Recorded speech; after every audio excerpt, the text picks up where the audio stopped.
IRB yaoba noi wanumde Najib like Shabin. Egi minna mangho hoki lansa. Egi minna satminho monum village.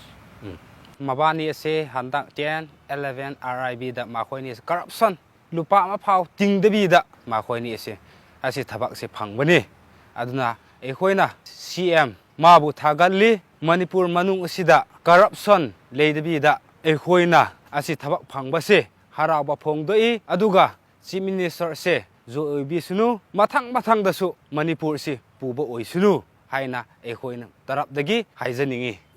IRB handak iduda khanbada yawba adu tamo na chumna thabak tawbagi paisa wan nomba leisuduna thabak si phadena towe hai si saki oina muini si lakga phi nomma pa ta le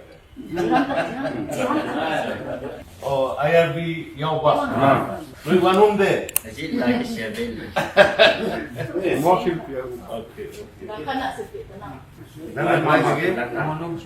monlom dagi khosa piru de ko acha Jam na ngai jam na. khana chumna tawba phaida ha ela hai IRB wala ko khujana tawba ni ko state ki mayam ki khangabra si ko area ki popful ki kuki area ki on behalf tani koi di kani gumba ta tawdra badina especially egi kunsu 140 household egi kunsi aduga tamona su centenary celebration tawbaduda misses igi yam nungaya aduna ekoina area gi oina kungi oina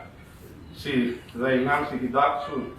di hidak ka si na payawanina si faudi kharaying iraga si project si kungi mina tawri di managuni haiba